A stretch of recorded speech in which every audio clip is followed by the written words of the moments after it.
A couple of years ago, I asked a friend what a black man should do when he's stopped by a policeman. My friend, a highly ranked police officer, said, "You should do whatever the officer tells you to do." Well, I asked, "Well, what if the officer is wrong?"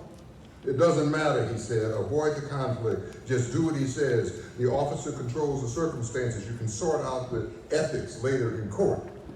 It seemed at the time like sound advice. Except for George Floyd, there can be no later in court. He's dead. He was arrested, restrained, handcuffed, and choked to death by a cop's knee on his throat. 3 other guardians of the public order held George down while he was killed. And I wondered, well, what advice my friend would give now. You know, brothers and sisters, we are all wondering about now. People identify with George Floyd, particularly black and concerned white folks. They have their knees on all our necks and they're choking us to death. They say, "I can't breathe." But you know, not really. We have choices. George was immobilized, cuffed, face down on the ground. He had no choice. He couldn't breathe. All he could do was to beg to be allowed to breathe. He asked for his mother. In fact, we are more like the officers on the scene, the accessories to the murder. Or perhaps we are like the bystanders, the witnesses to the crime, asking the cops to show leniency while taking cell phone videos. Still, the true transgression was not in the lynching, but rather our compliance with the white supremacy which framed the atrocity. Stifled by racism, breathing becomes difficult. You know, African-American men my age or older know the story of Emmett Till. They were carrying some signs with my brother and some other brothers and sisters that are out there. Emmett Till. In 1955, Emmett and I lived on the south side of Chicago. He was 14, I was 12. During the summer, he visited his uncle down in Mississippi. He was kidnapped by white men. They accused him of wolf whistling at a white woman. They tortured and they lynched him.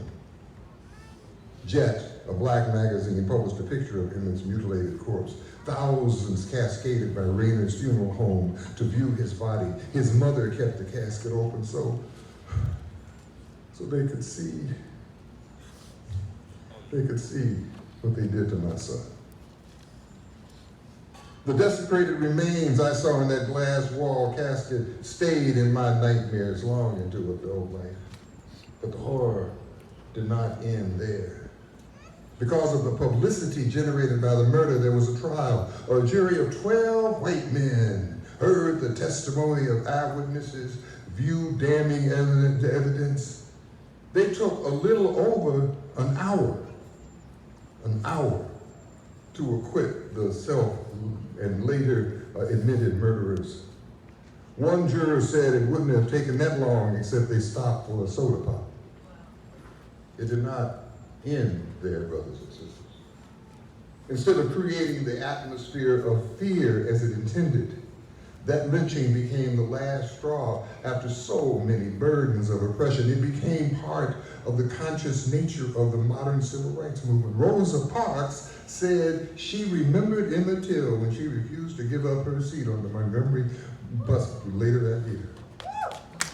Upon seeing a picture of the mutilated Emmett, a young incensed Cassius Clay, later known as Muhammad Ali, was prompted to vandalize a local train yard to vent his frustration.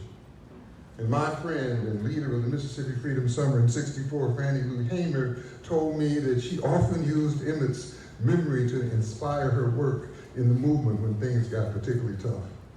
It helped deal with the fears. And what do we do? Fears.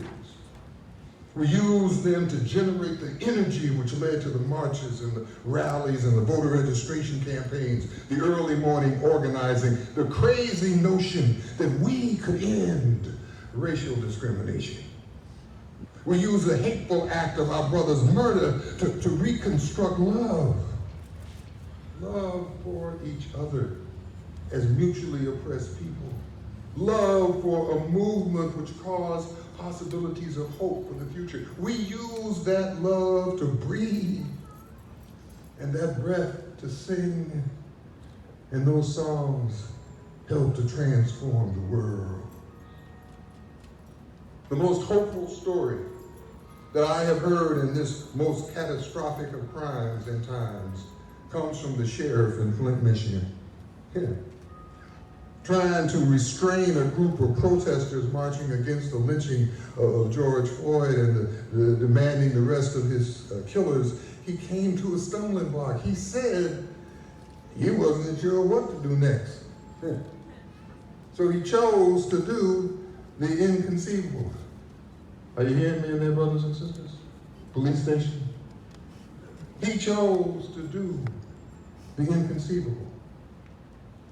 He took a breath. He took off his helmet, put down his riot control club, and joined the protesters.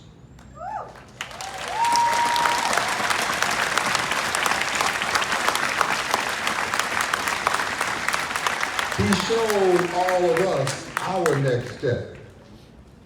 So brothers and sisters, we must take off our helmets so that we are revealed.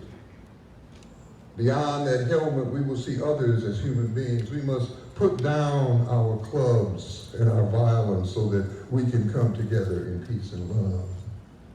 And we must breathe.